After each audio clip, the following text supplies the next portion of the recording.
जंगल में एक व्यक्ति जा रहा है।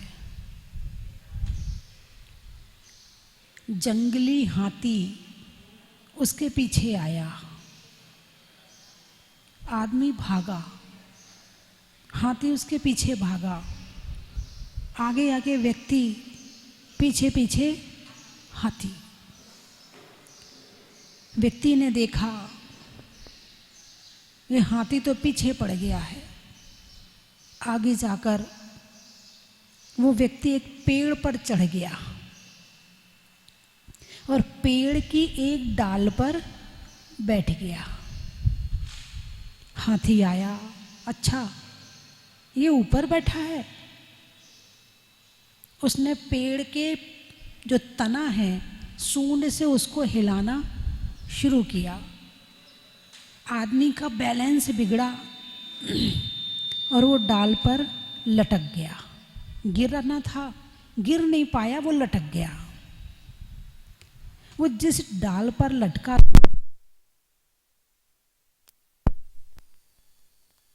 उस डाल के नीचे एक गड्ढा था और उसमें 4 सांप थे।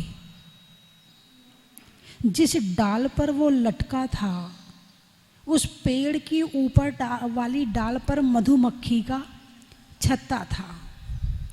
अब उसने देखा ये तो मामला गड़बड़ हो गया और जिस डाल पर वो लटका है एक सफ़ेद चूहा और एक काला चूहा उस डाल को काट रही है।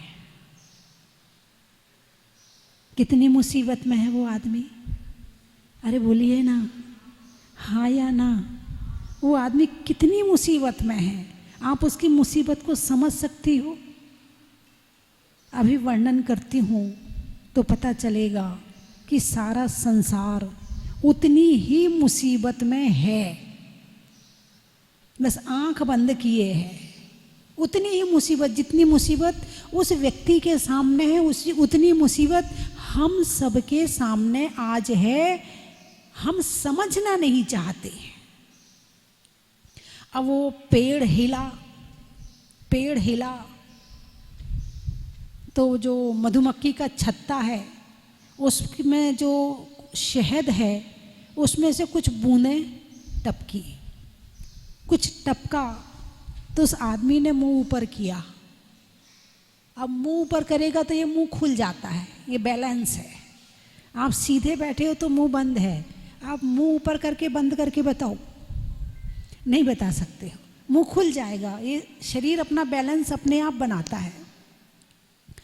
अब उसने मुंह ऊपर किया तो उसके मुंह में एक शहद की बूंद टपक गई। आहा, मज़ा आ गया।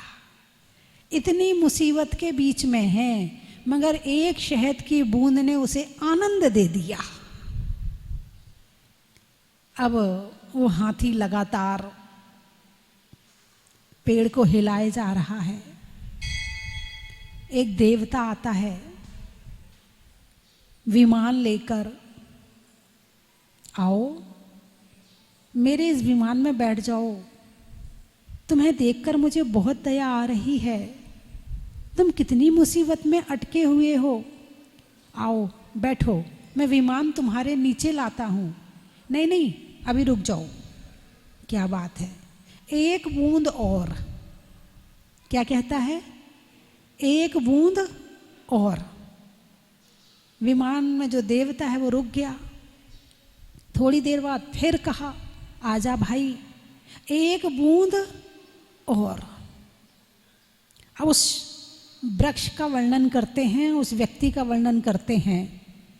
जो नीचे गड्ढा है उसमें जो 4 सांप हैं वो 4 गति का प्रतीक है। वो व्यक्ति गिरेगा तो 4 गति में से ना जाने कौन सी गति में जाएगा, पता नहीं है। वो 4 सांप डसे बिना रहेंगे नहीं। मधुमक्खी के छत्ते को हिलने से मधुमक्खियां उड़ी और उसने देखा, मधुमक्खी ने, कि कौन हमारे छत्ते को हिलाने में निमित्त बन रही है। आदमी है, काट रही है। कोई पैर में काट रही है, कोई हाथ में काट रही है। और जो चूहे हैं वो दिन रात का प्रतीक हैं। सफ़ेद चूहा, काला चूहा। काला चूहा रात का प्रतीक है और सफ़ेद चूहा दिन का प्रतीक है।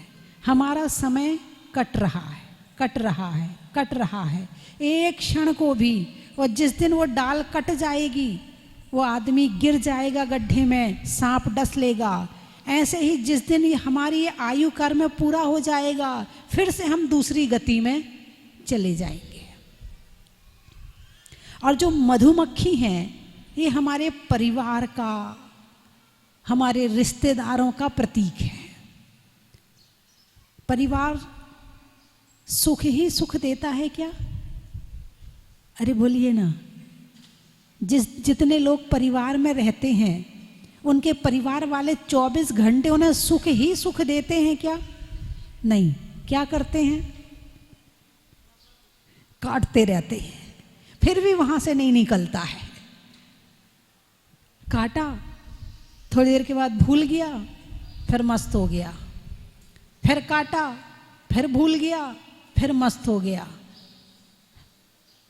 मतलब रहता वही है, निकलता नहीं है। परिवार वाले चाहे धक्का मारे, जाओ चली जाओ, माता जी बन जाओ, रहने दे रहने दे, जब मुझे जाना होगा तो चली जाऊंगी, तेरे कहने से थोड़ी जाऊंगी। जवाब तैयार है, क्योंकि वैराग्य नहीं है। और जो अमृत की बूंद है, ये पंचेंद्री के सुख हैं। खाने का सुख, गद्दे का सुख है, दिखने दिखाने का सुख, सुनने का सुख। ये जो भोगों के सुख हैं, ये शहद का प्रतीक है। भाई दीक्षा ले लो, अभी रुक जाओ, अभी 1 साल रुक जाओ। भाई दीक्षा ले लो, नहीं नहीं हम नहीं ले सकते दीक्षा, हम घर नहीं छोड़ सकते हैं, हमसे खाना नहीं छूटेगा, हमसे उपवास नहीं होता, हमसे एकासन नहीं होता। हमारे यहाँ देखो, अभी तपस्या चल रही है 32 दिन के उपवास की और 16 दिन के उपवास की। 32 दिन के उपवास वालों का 17-18 उपवास आज हो चुके हैं और 16 दिन वालों के तीसरा चौथा उपवास होगा। चौथा उपवास है आज। क्या कहता? हमसे उपवास नहीं होते हैं, हमसे एकासन नहीं होता है, हमसे बाजार का खाना नहीं छोड़ा जाता है, हमसे रात का नहीं छोड़ा जाता है, हम ये नहीं छोड़ सकते हैं। ये शहद की बूंद है। क्या है ये? चाहे रिश्तेदार काटें, परिवार काटे, 4 गति के वो सर्प पड़े हों, पता है कि इसमें गिरना है, फिर भी छोड़ता नहीं है। वो देवता गुरु का प्रतीक है। वो कहते भैया धर्म कर ले, घर से मोह छोड़, थोड़ा कम कर मोह को, अपने आप में ध्यान लगा, परमात्मा में ध्यान लगा। ये सब जो हैं यही रह जाएंगे, हमारे कर्म ही हमारे काम आएंगे, इसलिए अच्छे कर्म कर ले। वो कहता नहीं, थोड़ा और भोग लो, थोड़ा नाती का मुंह देख लो, थोड़ा पोते का मुंह देख लो। अरे इसको छोड़ा नहीं जाता है। 10 दिन के शिविर में आएंगे तो बड़ी मुश्किल से आएंगे, अपने पोते की याद आती है, उसके बिना रह नहीं सकते हैं। भले पोता तुम्हारे गाल खींचे, नाक खींचे, नोच ले, नाखून चुभो दे, तुम्हें थप्पड़ मार दे, तुम्हें लात मार दे, मगर तुम्हारा मोह फिर भी नहीं छूटता है। बड़ा मीठा लगता है, उसकी लात भी मीठी लगती है, उसका बाल खींचना भी मीठा लगता है, बड़ा आनंद आता है। किसमें? ये मधुमक्खी काट रही है और तुम्हें मजा आ रहा है, तुम उसमें भी मजा ले रहे हो, मारने पीटने में भी मजा मिलने लगे। ये मोह का अतिरेक है, ये मोह की अति है कि बुरी चीज में भी आनंद आने लगे। तो एक व्यक्ति लटका हुआ है, अब अपने में कल्पना करो, गुरु उसको समझा रहे हैं, आजा बेटा। नहीं अभी नहीं आऊँगा, नहीं मेरे से नहीं होता है, मुझे तो 1 बूंद शहद की और, 1 बूंद शहद की और, मैं घर नहीं छोड़, इतनी मुसीबत सहन कर सकता हूँ मगर घर नहीं छोड़ सकता हूँ। अरे चलो भाई घर नहीं छोड़ रहे, घर में रह के त्याग, व्रत, धर्म, उपवास, स्वाध्याय कर लो, अपनी आत्मा और परमात्मा को पहचान लो, वहां तो कर लो। नहीं माता जी, टाइम नहीं मिलता है, क्या करें, घर में इतना काम है। अब आपको क्या पता है, आप तो गृहस्थी में हो नहीं, हम तो गृहस्थी वाले हैं। सुबह से शाम तक कितना काम होता वो हम ही जानते हैं। जब तलक है जिंदगी फुर्सत न होगी काम से, और समय कुछ ऐसा निकालो प्रेम हो भगवान से। जब घर वाले ठुकराने लगते हैं, जब घर वाले सम्मान नहीं करते हैं, जब सब छूटने लगता है, तब कहते माता जी अपनी शरण में ले लो। जब सब रिटायर कर देते हैं, 60 साल में सरकार रिटायर कर देती है, 50 साल में बच्चे रिटायर कर देते। मम्मी बीच में मत बोला करो, मम्मी आगे आगे मत आया करो, हमारे दोस्तों के बीच में मत बोला करो, मम्मी हम बार बार कहीं आते जाते तो टोका मत करो। जब बच्चे रिटायर कर देते हैं, बहू कहती अम्मा जी आप बाहर बैठो मैं काम कर लूँगी, आप बिगाड़ देती हो सारा चौका। जब सब रिटायर कर देते हैं, माता जी अब अपनी शरण में ले लो। अब हाथ चलते नहीं, पाँव चलते नहीं। जब तक चल रहे थे तो घर नहीं छूट रहा था, और जब सबने धक्का मारा तो यहाँ आने तैयार। जब हाथ नहीं, जब पैदल नहीं चल पाओगे, जब हाथों से माला नहीं फेरी जाएगी, तब यहाँ की याद आएगी। ये तो वैराग्य नहीं हुआ, ये तो वहाँ से दुख से मुक्ति का उपाय है कि चलो अब वहाँ शांति नहीं मिल रही तो थोड़ी शांति यहाँ मिल जाएगी। उसमें भी सबके भाव नहीं बनते हैं, उसमें भी सब लोगों के भाव नहीं बनते, उसमें भी पड़े रहते हैं उसी में, फिर भी घर नहीं छोड़ा जाता। भाई हम नहीं छोड़ सकते घर। बंधुओं, ये जो वर्णन मैंने किया है, ये संसार वृक्ष का वर्णन है। किसका वर्णन है? संसार वृक्ष का वर्णन है। और चारों गति के गड्ढे में एक बार गिर गए तो वहाँ से निकलना असंभव सा है, मुश्किल और असंभव सा। असंभव नहीं, निकल तो सकते हैं मगर पता नहीं कब निकलेंगे, पता नहीं है। अभी निकलने के साधन गुरु बैठे हैं, अभी वो बुला रहे हैं, आ जाओ उनके विमान में बैठ जाओ, धर्म के जहाज में बैठ जाओ, जहाजपुर के जहाज में बैठ जाओ, अभी मौका है। और यदि गड्ढे में गिर गए तो फिर ना देव मिलेंगे, ना गुरु मिलेंगे, ना जिनवाणी मिलेगी, ना स्वाध्याय मिलेगा। बस चारों गति में पंच परावर्तन करने के लिए फिर से वहां पहुंच जाओगे। चर्चा चल रही है पंच परावर्तन की। चहु गति दुख जीवे भरे हैं, परिवर्तन पंचे करे हैं। सब विध संसारे असारा, या में सुख नाही लगारा। सब विध संसार असारा, सब तरफ से, एक तरफ से नहीं, संसार हर तरफ से असार है, इसमें कोई सार नहीं है। यदि दूध का दही बनाओ तो मक्खन निकाल सकते हैं, और पानी में से मक्खन निकालना चाहो तो निकलने वाला नहीं है। संसार से सुख पाने की आशा ऐसे है जैसे पानी से मक्खन निकालना, इसमें सुख है ही नहीं है, सुखाभास, सुख मान रहे हैं। मान लो 100 रुपये है, नहीं है, मान लो 100 रुपये, बस वो वाला सुख है यहाँ पे। मान लो मेरा घर है, मेरा है ही नहीं है। वास्तविकता में देखा जाए तो घर मेरा है ही नहीं है। बच्चे मेरे हैं क्या? बच्चे मेरे कब तक रहेंगे तुम्हारे? मान लो बच्चे मेरे हैं, है नहीं है, सब छूटने वाला है।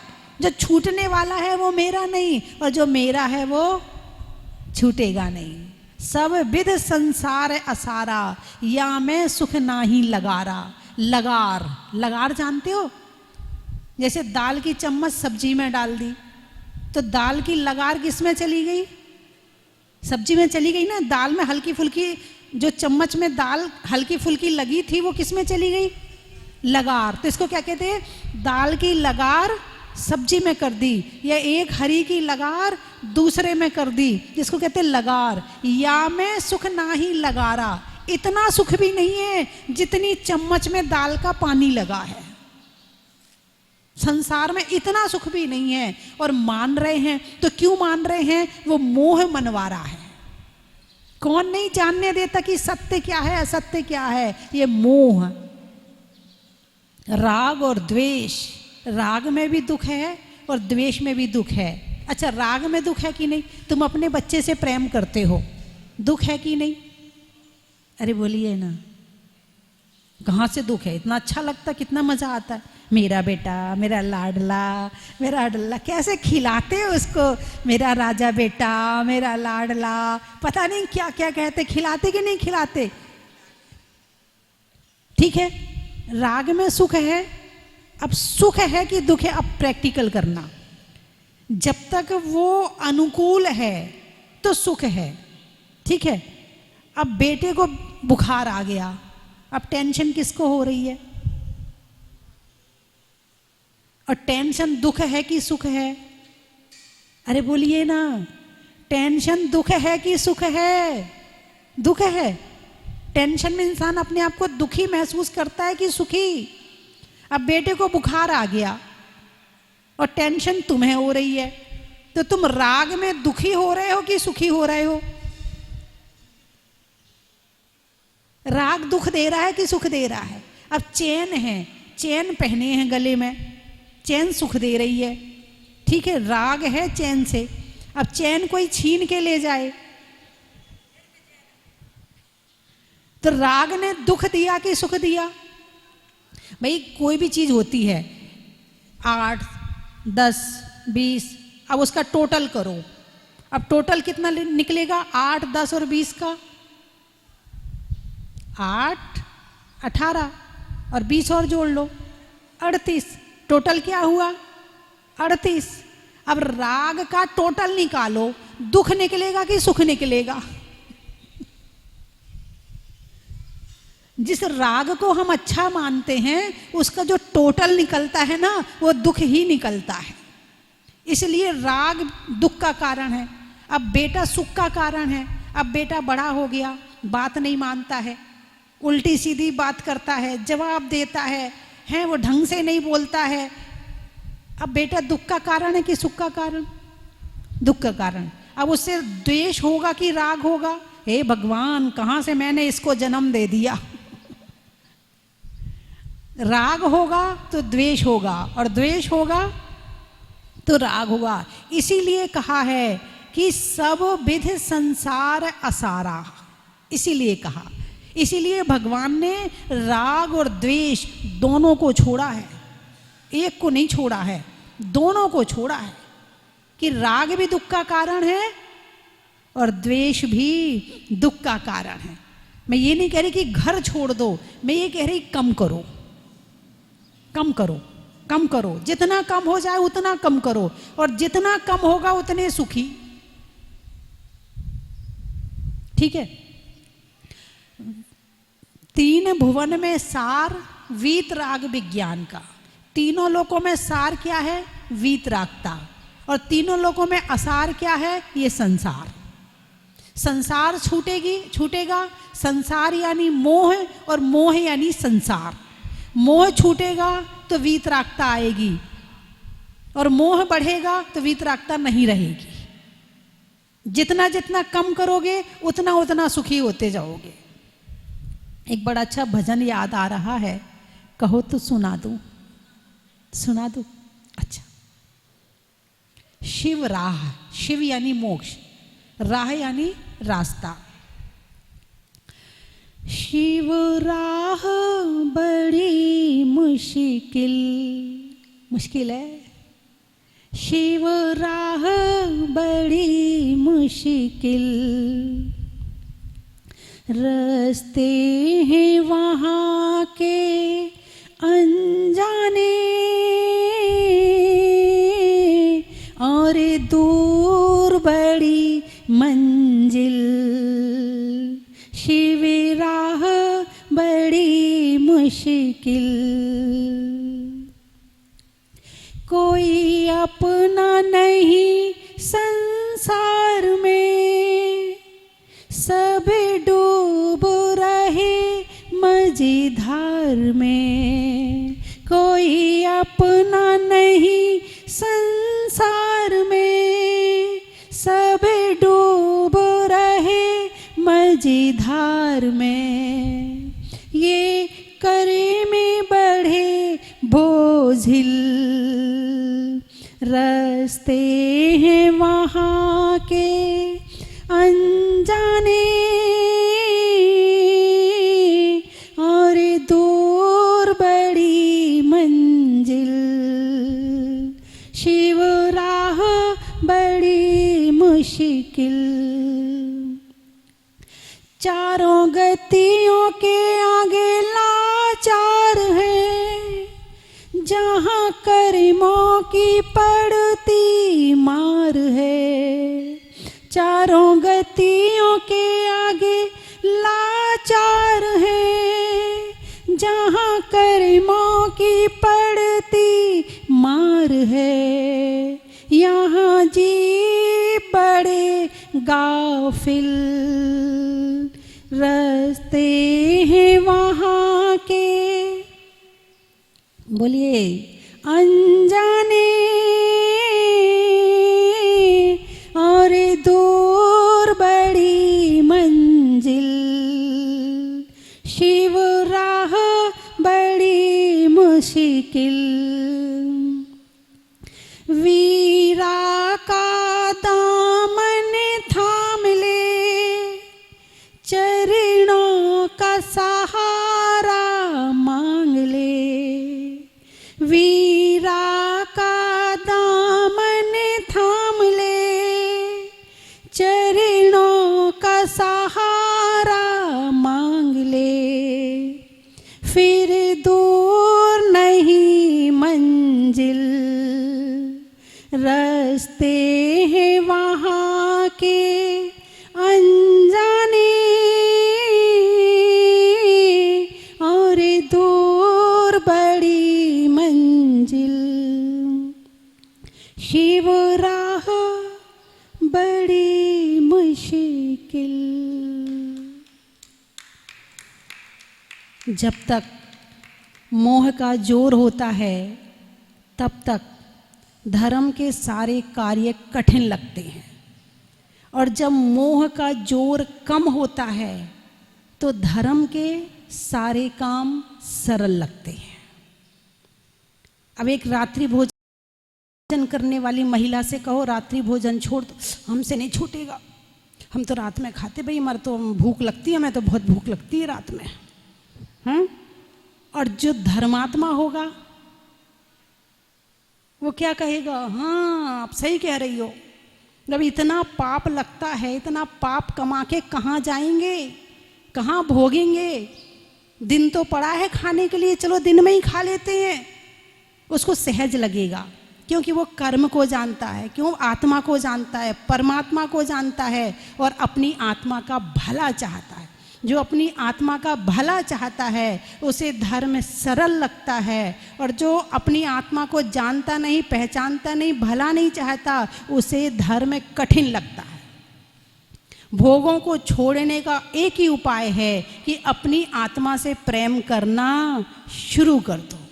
जो अपनी आत्मा से प्रेम करना शुरू कर देगा उसे धर्म करना बिल्कुल कठिन नहीं लगेगा, उसे पूजा का समय भी मिलेगा, उसका स्वाध्याय में भी मन लगेगा, उसका जाप में भी मन लगेगा, उसका फालतू बातों में मन नहीं लगेगा, व्यर्थ की चर्चाओं में मन नहीं लगेगा, उसे धर्म की चर्चा अच्छी लगेगी, उसे प्रवचन अच्छे लगेंगे, उसे धर्म के सारे काम अच्छे लगेंगे। और जो भोगों में लीन है, आज इस होटल में चलो, कल उस होटल में चलो, ये पहनना, वो खाना, वो करना, जो केवल भोगों में लीन है वो कहेगा भाई देखो हमसे तो नहीं होने वाले, ये धर्म बरम तुम ही कर लो, ये तो तुम्हारे बस की है, हम नहीं कर सकते। अरे बोलिए ना, हैं? इसमें यही बताया कोई अपना नहीं संसार में। बताओ कौन अपना है? इतने लोग जो अचानक रात को सोते सोते चले जाते हैं, उनके साथ कोई गया? भाई रात को 2 जने साथ में सो रहे हैं और एक रात को सोते सोते चला गया, दूसरे ने उसे सुबह जगाया, तो दोनों साथ में गए कि अकेला गया? अरे बोलिए ना, अकेला गया, उसके साथ कोई नहीं गया? अरे वो तो सबको अपना अपना कहता था, ये मेरा सगा है, ये मेरा अपना है, मैं इसके बिना नहीं रह सकता, मैं इसके बिना खाना नहीं खाता, मैं इसके बिना ये नहीं करता, अपना अपना करता था। अब बताओ कौन अपना है? अब बताओ। मैं तो इसी के साथ खाना खाऊंगा भाई, ये रात को आते हैं तो मैं तो, हम दोनों साथ में ही खाना खाते हैं, हम अलग अलग खाना नहीं खाते हैं। अब बताओ कौन अपना है? खाने के साथी हैं, घूमने के साथी हैं, मगर इस दुनिया से जाएंगे तो कोई तुम्हारा साथी नहीं है। इसीलिए कहा कोई अपना नहीं संसार में, और अपना अपना कह के डूब रहे संसार में। डूब रहे संसार में, चारों गतियों के आगे लाचार हैं, जहां कर्मों की पड़ती मार है। आपको समझ में नहीं आ रहा, लग रहा है कि ये सामने वाला दुख दे रहा है, ये सामने वाला परेशान कर रहा है, उसने मेरा काम रोक लिया, उसने मुझे ऐसा कर दिया, वो मुझे ऐसा कहता है। ये सब निमित्त हैं, कर्म तो मेरा है। क्या? कर्म बड़े बोझिल, कर्म बड़े बोझिल यानी वजनदार हैं, अपना वजन पूरा रखते हैं और एक एक कर्म का हिसाब करते हैं। अब क्या करें कि इनसे बच जाएं? देखो एकदम से तो बचने वाले नहीं है, लेकिन हाँ इतना पुण्य है कि जैन धर्म की छतरी मिल गई है, गुरुओं का उपदेश मिल गया है, स्वाध्याय के लिए जिनवाणी मिल गई है, और अच्छे धर्मात्मा साथी मिल गए हैं जो धर्म करवाने में हमारा सहयोग करते हैं। भाई साथी ना हो तो अकेले जाने में भी बड़ी मुश्किल होती है, 4 जने होते तो सहजता से हो जाता है। वो उपवास कर रही, चल मैं भी कर लेती हूँ, वो पूजा कर रही, चल मैं भी कर लेती हूँ, वो स्वाध्याय कर रही, चल मुझे भी सुना दे। तो साथ साथ में धर्म, तो तुम्हें सत्संगति भी मिल गई, गुरुओं का उपदेश भी मिल गया, प्रवचन सुनने के लिए टीवी भी मिल गई, प्रवचन सुनने के लिए मोबाइल भी मिल गया, सब कुछ मिल गया। अब तो कर लो। क्या? अब तो कर लो। और अभी भी नहीं किया तो फिर वही 4 गति वाला गड्ढा जो मैंने बताया था उसमें पहुंच गए तो पंच परावर्तन में फिर घूमते रहना, अनंत काल व्यतीत हो जाएगा, निकल नहीं पाओगे वहां से। बहुत मुश्किल हो जाएगा वहां से निकलना। कोई साथ नहीं, कोई हाथ बढ़ा के, भाई वहां कोई गिर जाए तो हाथ बढ़ा के उठा सकता है, लेकिन उस गड्ढे में गिरोगे केवल अपने कर्म और अपना धर्म ही बचाएगा, कोई नहीं बचाने वाला है। अरे बोलिए ना, मैं सही कह रही हूं कि गलत कह रही हूं? और ये बात मैं कह रही हूं कि भगवान महावीर कह रहे हैं? भगवान महावीर कह रहे हैं। मुस्कुराती सुबह शाम में ढली होती है, जिंदगी की पीठ पर मौत लिखी होती है, और बढ़ाना है कदम तो जल्दी जल्दी बढ़ाओ, वरना श्वासों की कोई गारंटी नहीं होती है, वरना श्वासों की कोई गारंटी नहीं होती है। मौत ऊपर आएगी कि नीचे आएगी, कमरे में आएगी कि बाथरूम में आएगी, रेलवे स्टेशन में आएगी कि बस स्टैंड पे आएगी, कुछ नहीं पता। कुछ लिखो पता तो है, केवली को तो पता है, हमें नहीं पता है। जब कोई बात हमें पता ना हो तो हम उसके लिए सावधान रहते हैं, है ना?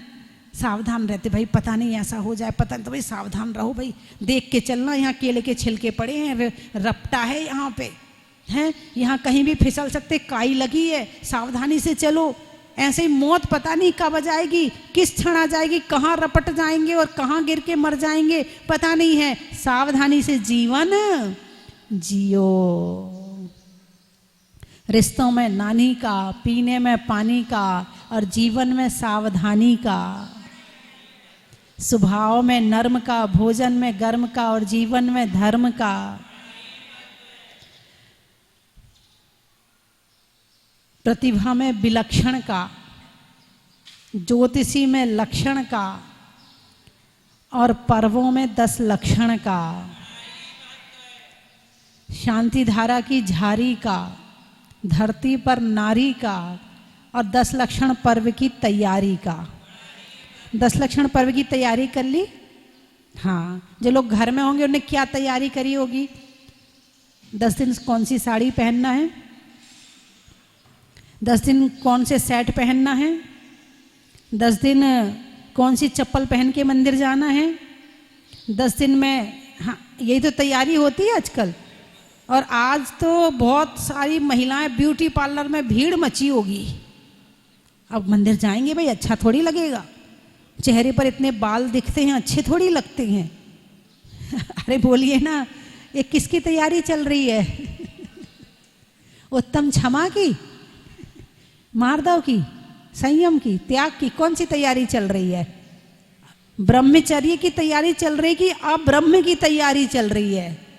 ब्रह्मचर्य का पर्व मनाने वाले कि ये सबको दिखा दिखा के अब्रह्म का पर्व मनाने वाले हो? और 10 लक्षण पर्व में पूरी मर्यादा के साथ रहना, कपड़े ऐसे पहनना कि सामने वाले के भाव खराब ना हो जाए। सुंदर बनने की जरूरत नहीं है, तुम दिखाने नहीं जा रहे हो, तुम प्रभु के दर्शन करने और अपनी आत्मा को देखने जा रहे हो, अपने भावों को निर्मल बनाने जा रहे हो। इसलिए जरूरत नहीं है ब्यूटी पार्लर जाने की, जरूरत नहीं है ज़्यादा कपड़ों की भी पूरी मर्यादा कर लो कि 10 दिन सिंपल कपड़े पहनेंगे, ज़्यादा तड़क भड़क के कपड़े नहीं पहनेंगे। लिपस्टिक का त्याग, क्रीम का त्याग, पाउडर का त्याग, नेल पॉलिश का त्याग, 10 दिन के लिए इन सब भोगों का त्याग। ये पर्व आध्यात्मिक पर्व हैं, ये तुम्हारे वो वाले पर्व नहीं है कि जिसमें तुम खूब सज संवर के घूमने जाओ, कि किसी शादी में नहीं जा रहे हो तुम। ये तुम आध्यात्मिक पर्व मनाने जा रहे हो, क्षमा मार्दव आर्जव के। बात समझ में आई कि नहीं आई? मेरी बात का बुरा तो नहीं लगा? लगा हो तो छोड़ देना जाना, और अच्छे से समझ लिया हो तो भी छोड़ देना। है तो बंधुओं, बड़ी निर्मल भावों के साथ, पवित्र भावों के साथ, और इन 10 दिनों में नियम लेना कि बाल खोल के नहीं आएंगे। किसी के बाल खुले नहीं होने चाहिए मंदिर में, क्योंकि बहुत मंदिर में बाल बिखरते हैं। कोई भी खुले बाल से मंदिर ना आए, चुटिया बना के आए, अपनी अपनी पिन लगा के आए अच्छे से। क्या हुआ? हाँ, अब तुम्हारे घर वाले तुम्हें कंट्रोल नहीं कर पा रहे हो, शायद मेरी बात मान लो, मेरे कहने से मान जाओ, है ना? है तो 10 दिन कोई बाल खोल के नहीं रखेगा। अरे बोलिए ना, जितने टीवी में देख रहे हैं वो भी ठीक है। कहाँ कहाँ से आए? वसुंधरा, अच्छा, दिल्ली से। त्रियंचों में बिल्ली का, डंडा में गिल्ली का, और आने वालों में दिल्ली का। सतियों में अनंग सरा का, जीवन में जरा का, और आने वालों में वसुंधरा का। लिखने में खत का, मकान की छत का, और आने वालों में पानीपत का। आम की बोर का, खाने में कौर का, आने वालों में इंदौर का। घाटोल, सड़क में टोल का, दूध के डोल का, और आने वालों में घाटोल का। महीनों में मई का, वृक्षों में छुई मुई का, और आने वालों में मुंबई का। और कहाँ से आए? शाहपुरा, शाहपुरा। बातों में खरा का, रहने के लिए धरा का, और आने वालों में शाहपुरा का। हो गए सारे? आज तूफान के पहले की शांति है, कल तूफान आने वाला है, यानी कल भीड़ आने वाली है। आज जो कम है ना, इसी वजह से कि सब तैयारी करके सब अपनी अपनी ट्रेनों में बैठने वाले हैं, सब आने वाले। आज तूफान के पहले की शांति दिख रही है। यहाँ तो कम से कम इतने भी हैं, आप और कहीं जाना तो इतने भी नहीं मिलेंगे आज के दिन तो। और आज तीज है क्या? आज तो रोट तीज है राजस्थान वालों की, राजस्थान वालों की रोट तीज है। बीज में बोने, जमीन में बोने में बीज का, नहीं आने में, जमीन में बोने में बीज का, और पुरुषों में कमीज का। और आज रोट तीज का। बोलिए 24वें भगवान की।